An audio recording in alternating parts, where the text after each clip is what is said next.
On a quiet street, a stubborn 14-year-old boy joins his friends in mocking an elderly black woman. What he doesn't expect is that she will later become his neighbor and his teacher. What begins as a reluctant arrangement turns into a meaningful bond between the boy and the woman, built through shared stories and unspoken understanding. In the end, he not only improves his grades, he finds his voice, his values, and the courage to stand up for what's right, even when no one is clapping. Before we dive in this story, let us know where you watching from. We love to hear your thoughts. The afternoon sun settled low over Hollow Creek, casting warm light across the cracked sidewalks and swaying oak trees that lined the sleepy suburban street. At the corner bus stop, a group of middle schoolers lingered, their backpacks slumped at their feet, voices rising above the hum of passing traffic. Among them stood Carter Daniels, 14, wiry and restless, with messy blonde hair that flopped over one eye and a way of talking that always made him sound older than he was trying to be. He leaned against the bench like he owned it, joking with Jake, Kyle, and Riley, each trying to one-up the other with half-hearted impressions and harmless teasing. It wasn't malice, not really, just that brand of youthful arrogance that comes from not having lived enough to know better. They were mid-laugh when she appeared, a small woman walking steadily toward the stop with a grocery bag in one hand and a cane in the other. She moved slowly but with purpose. Her name was Myra Thompson, though the boys didn't know it yet. She was in her early 70s, her silver-streaked hair pinned neatly into a low bun, her posture proud despite the careful steps she took. Her skin was deep and smooth like polished wood, her expression calm and unreadable. Carter caught sight of her first. "Whoa!" he said, not loud but not exactly quiet either, nudging Jake with his elbow. "You think she's lost?" Jake gave a half-smile. "Maybe. Or maybe she's just waiting for the senior bus or something." Myra reached the bench, resting her bag beside it before easing herself down. She didn't look at the boys. Not out of fear, just preference.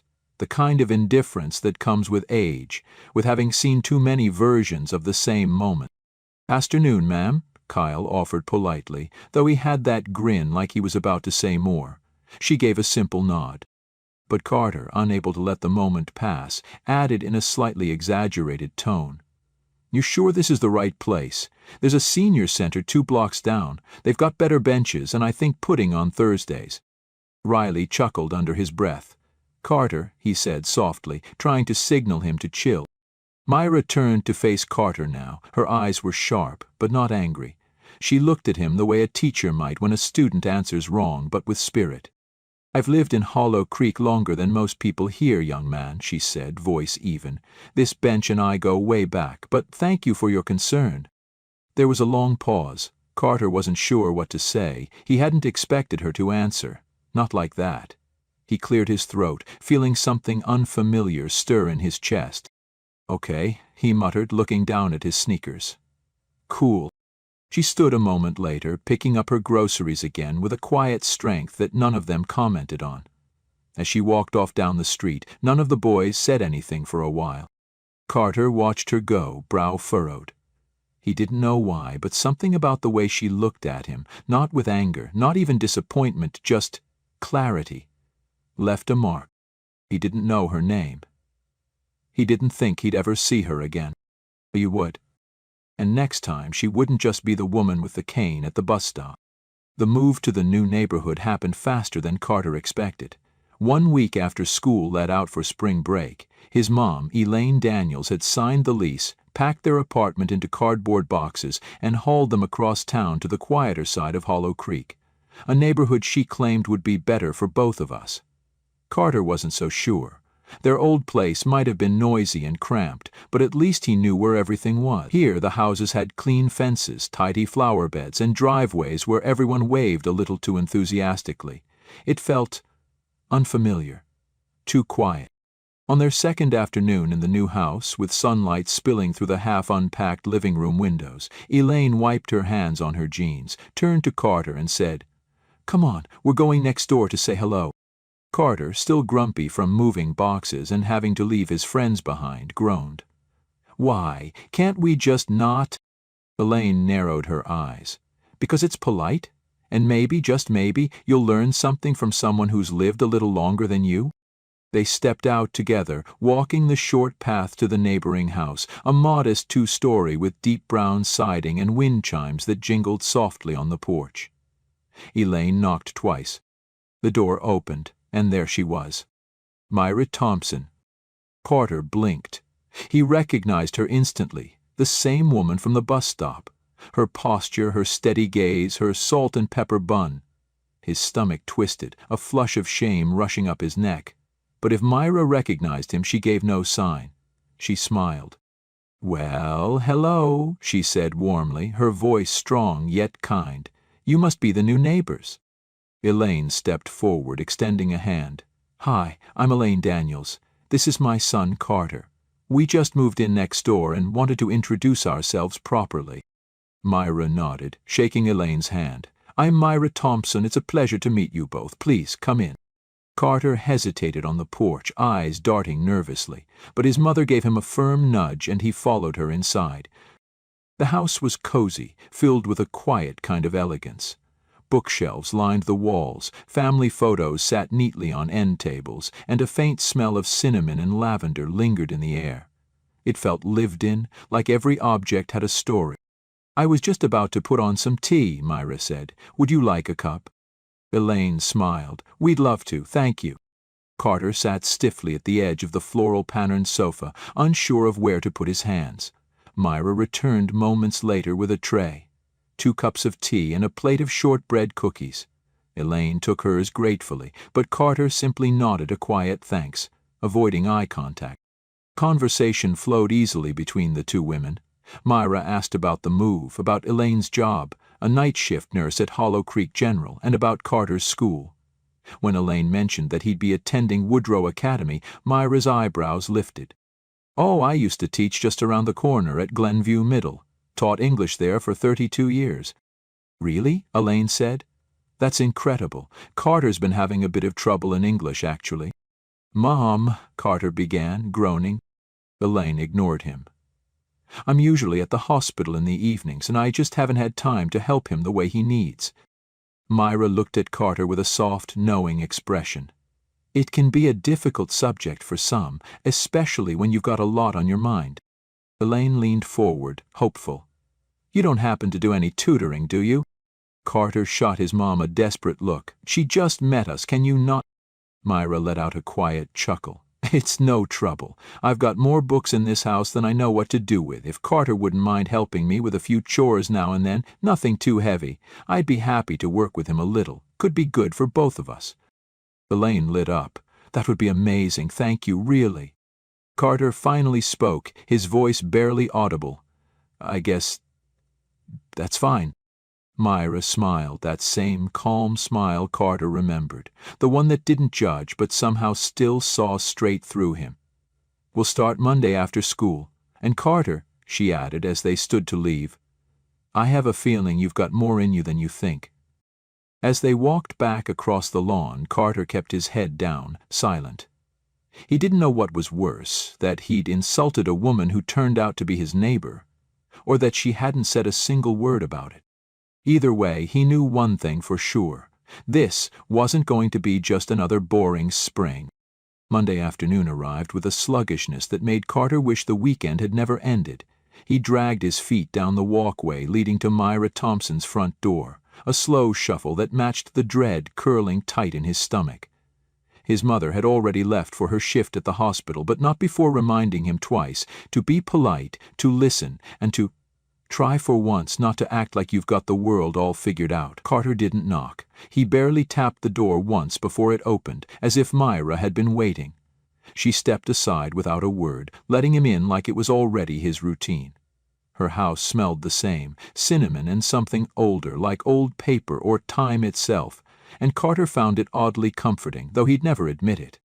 "Dining room," she said simply, leading the way, with her cane tapping gently against the hardwood. "Bring your bag."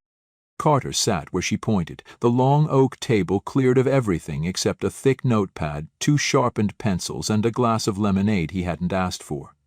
Myra eased into the chair across from him, folded her hands, and looked him dead in the eyes. "Let's get something straight," she began, voice calm but firm. "I may be retired, but this house still runs by rules. You're here to learn. That means no whining, no sulking, and no pretending you can't think. You give me effort, I'll give you my time. Understood?" Carter fidgeted with the zipper on his backpack, jaw tight. "I didn't ask to come here, you know. My mom forced me." "I figured," Myra said. "Mothers tend to know when their sons are drifting." He didn't respond. She leaned forward slightly. "And just so we're clear, yes, I remember you. The bus stop." Carter's head snapped up. His cheeks flushed, every excuse he'd been preparing crumbling before he could say a word. "I'm not going to shame you," Myra said. "What I will say is this: the way we act when we think no one will remember, that says the most about who we are." He didn't say sorry, not then, but something in his chest shifted just slightly. "Okay," he mumbled. "Fine. Mrs. Thompson." "Good," she said, almost like it was a small victory. "Now open your notebook." For the next hour, they worked. She didn't throw essays or grammar rules at him, not at first. Instead, she asked him to tell a story. Any story. A memory, a dream, a moment. He rolled his eyes, complained it was dumb, but when she said, "Tell me what your neighborhood used to sound like when you opened the window," something inside him unlocked. Words came slowly at first, but they came. As he spoke, she wrote. When he paused, she asked questions, not to correct, but to dig deeper. She told him that writing wasn't about getting everything perfect, it was about noticing. Noticing details, feelings, people, and then, as if sensing he needed more, she stood, walked to a tall wooden cabinet in the corner and pulled out a thin plastic sleeve. Inside was a comic book, worn but pristine, with bright colors and bold letters across the top. "This," she said, sliding it in front of him, "was my husband's. He loved comics, said they were modern mythology, stories that matter because they're about people trying to do the right thing, even when it's hard." Carter picked it up carefully, wide-eyed. "This is an original." "Yes," she nodded. "And if you're going to keep coming here, I expect you to read it. Then write about it. Not a summary. Your reaction. What it makes you feel, think. What it reminds you of. Writing isn't just about books teachers force you to read. It's about what moves you." Carter flipped to the first page, scanning the illustrations. Something about the hero's face caught him. Not the muscles or the costume, but the eyes. There was something human in them. "I didn't know people still had these," he murmured. "Oh, there are boxes full upstairs," Myra said, almost amused. "Harold collected them since he was your age. I never saw the appeal, but he'd sit for hours just reading like the world outside could wait." He kept reading. Slowly, carefully, not because she told him to, but because for the first time in a while he wanted to. When the hour ended, he stood to leave. "Do I gotta carry anything upstairs or whatever?" She chuckled. "Not today. But maybe next time. Lift with your knees, not your back." He paused at the door. "Thanks, for the comic, and stuff." She nodded once, not pushing for more. "See you Friday. Bring your thoughts, not just your attitude." As he walked home, comic clutched under his arm, Carter realized something odd. He didn't feel like he'd been tutored. He felt like someone had finally asked him to be present, and somehow that felt harder and more important than any essay he'd ever written. Friday came faster than Carter expected. All week long he kept the comic in his backpack, tucked between his math folder and a half-eaten granola bar. At school, he didn't tell anyone about it. Not Jake, not Kyle, not Riley. Especially not Riley, who would have had something sarcastic to say. It wasn't that Carter was ashamed, not exactly, but something about the comic and about Myra Thompson felt private, like if he talked about it too much, it would lose whatever weird gravity it had pulled him into. That afternoon, he walked to her house with a new kind of nervousness, the kind that didn't come from dread, but from wanting not to disappoint. He had written something, not much, just a page and a half, but it was more honest than anything he'd handed in at school. He even reread it 3 times, fixing parts he didn't like, which was a first. When Myra opened the door, she gave him a small smile. "Right on time," she said, stepping aside. Carter followed her in, holding his paper like it might crumble if he gripped it any tighter. They sat at the dining table again, same setup, notepad, pencils, lemonade. She didn't ask for the paper right away. Instead, she gestured for him to talk. "So?" she asked. "What did you think?" Carter hesitated, then shrugged. "It was different. I mean, I didn't think I'd like it. Comics always seemed kind of lame, like for little kids or whatever, but it wasn't like that." He shook his head. "There was this part where the guy finds out his powers came from something inside him, not some accident or lab. He thought he was ordinary, but he wasn't. And it wasn't about flying or punching villains. It was more like he finally saw who he was." Myra nodded slowly. "And what did that make you feel?" Carter looked down. "Like, maybe I don't really know who I am yet." A pause. Myra reached out, palm up. Carter handed her the paper. She read in silence, her eyes scanning the page with the kind of attention that made Carter feel exposed, like he was being X-rayed, but not in a bad way. When she finished, she set it down carefully and folded her hands. "You've got a voice, Carter. It's raw, but it's honest. You notice things most kids don't, and you know how to say them without sounding like you're trying too hard. That's rare." Carter blinked. "You're not just saying that." "I don't say anything I don't mean," she said. "You want to write better? Keep paying attention to people, to how they speak, what they hide, what they don't say." He nodded slowly, not because he understood everything she meant, but because something about it felt true. A silence settled for a few seconds, not awkward, just thoughtful. Then Myra tilted her head slightly. "Is your father around?" Carter's back stiffened. He hadn't expected that. He looked at the wall, then at his shoes. "No," he muttered. "He left when I was 6. Myra's face didn't shift with pity. She just waited. "He doesn't call, doesn't visit, just gone." Myra said nothing for a moment. Then, "Loss doesn't always come with funerals, you know. Sometimes it's just a quiet absence that fills up a room." Carter swallowed hard. "I used to think he left because of me," he admitted, "like I wasn't good enough or something." "You were a child," she said gently. "That wasn't yours to carry, but the way you feel now? That's yours, and it deserves space. In your writing especially." They didn't speak for a while after that. Myra stood and walked to her cabinet again, pulling out a new comic, older, even more worn than the first. She handed it to him with both hands. "This one," she said, "was Harold's favorite. He read it so many times the pages almost fell apart. Be careful with it." Carter took it like a relic. "Can I really?" "You've earned it," she said. "Besides, if you damage it, I'll haunt you worse than Harold ever could." He laughed, really laughed, and Myra smiled, wide and proud. "Now," she said, settling back into her seat, "next time I want 2 pages. And don't just tell me what happens. Tell me what it made you feel, even if it made you mad or confused. The point isn't to agree with the story. It's to be in conversation with it." Carter tucked the comic into his backpack like it was made of glass. As he left, Myra called out, "You're not drifting anymore, Carter. You're starting to steer." He turned and gave a small wave, then walked down the steps with a bounce in his step he hadn't felt in weeks. That night he sat on his bed with the comic open and his pencil in hand, and for the first time in his life he wrote not because someone told him to, but because he had something he needed to say. It happened the following week, just after school let out on a breezy Wednesday afternoon.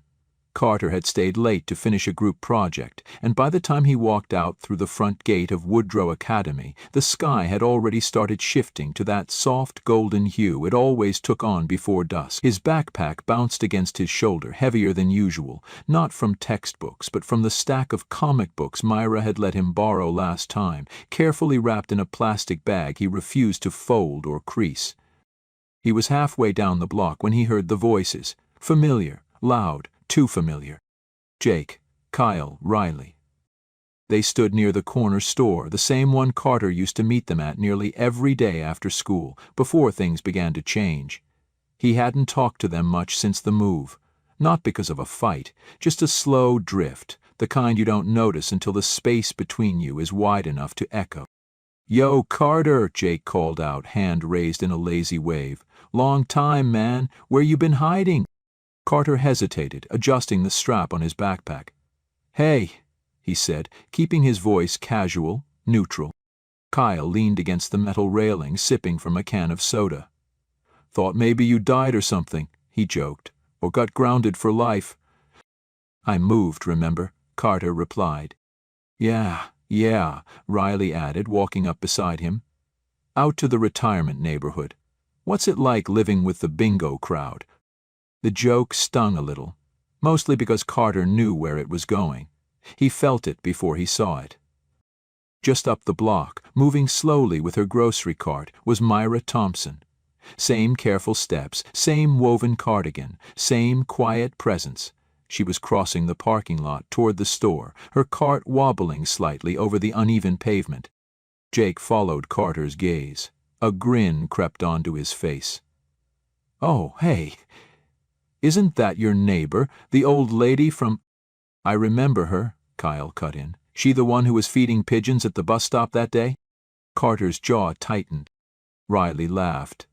"You think she ever found her dentures?" Jake smirked.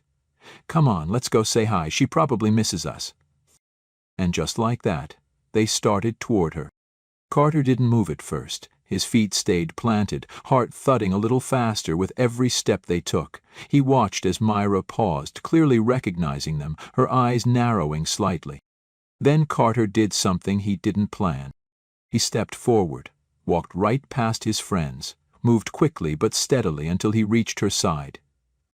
"Hey, Miss Thompson," he said, loud enough for them to hear. "Need a hand with that cart?" Myra's expression softened. "Well, thank you, Carter. That'd be lovely." He gripped the handle gently and began steering it toward the entrance of the store. Behind him, silence. Then, a muffled laugh. "What, you her butler now?" Jake called. Carter turned his head just enough to make eye contact. "She's my friend," he said flatly. "She's worth more than any of you ever bothered to find out." Kyle blinked. Riley looked down. Jake muttered something Carter didn't catch. Then they walked off, their energy deflating like balloons with slow leaks. Inside the store, Myra gave him a glance that said more than words. "You didn't have to do that," she said quietly. "Yeah," Carter replied, pushing the cart forward. "I kind of did." They didn't talk much while shopping, just enough to fill the air, which brand of tea, whether bananas were too ripe, while the cereal boxes now looked like cartoons were screaming. Outside, after the bags were loaded, Myra turned to him. "That took courage, you know, real courage, the kind that doesn't get clapped for." "I didn't do it for that," Carter said. I didn't want them talking about you like that, like you're some joke." She studied him, and then, in a rare moment, placed her hand lightly on his shoulder. "You're starting to see the lines, Carter. Between what's easy and what's right, and choosing the hard thing. That's the real kind of growing up." He nodded, blinking against the afternoon light. They walked the rest of the way home in a kind of silence that felt earned. Not awkward, not tense. Just shared. Like two people who understood the value of stillness and what it meant when someone chose to walk beside you. He and Olivia, it was as if only the few had stepped on land. The next week brought a quiet kind of change. Carter kept going to Myra's house every Monday and Friday, his steps a little quicker now, his notebook a little fuller. He still complained sometimes, still dragged his feet with certain assignments, but the words came easier. They weren't perfect, but they were honest, and Myra always seemed to see the value in that. One afternoon, Elaine came home early and found Carter at the kitchen table, writing. Not gaming, not scrolling, just writing. She watched him for a moment before speaking. "You've been writing a lot lately." "It's for Miss Thompson," he said without looking up. "She told me to write about something I'd never said out loud." He paused, then added, "It's about Dad." Elaine softened, moved by the way he said it, like it was fragile. "That's brave," she said. Carter just nodded. That Friday he handed Myra the folded pages. She read quietly while he sat across from her, fidgeting with a pencil. The story spoke of loss, guilt, waiting for footsteps that never came, and finally, how someone unexpected, An older neighbor with comics and patience helped him see silence in a new way. When she finished, she looked at him gently. "You told the truth," she said. "That's the hardest thing to do."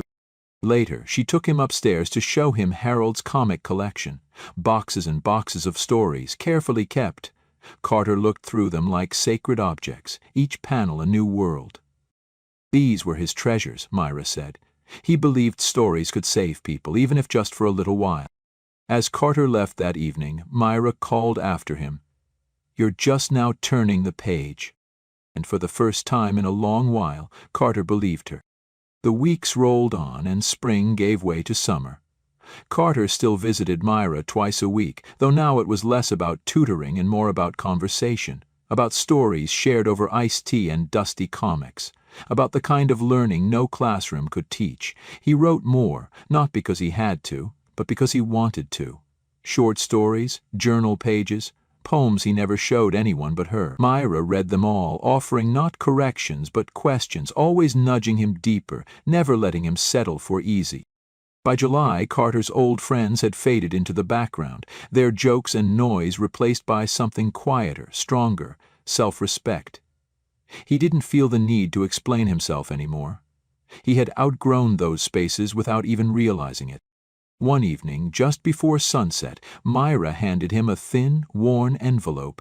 Inside was one of Harold's favorite comics, a limited edition she'd never let anyone borrow. Her handwriting on the flap read, "For the kid who learned how to listen." Carter looked up, stunned. "I can't take this." "Yes, you can," she said, "because you understand what it means now." He nodded slowly, holding the comic like something sacred. "Thank you. For everything." Myra smiled, tired but proud. "Just promise me one thing," she said. "When someone else crosses your path, someone loud or lost or angry, don't turn away. Remember what you needed when you were them." "I will," Carter said. And he meant it. That night he sat in his room, comic open beside his notebook, the summer breeze drifting in through the window. He wrote by lamplight, the words flowing without hesitation, his voice steady and sure. And though the room was quiet, it no longer felt empty. Because sometimes all it takes is one person to see you before you know how to see yourself.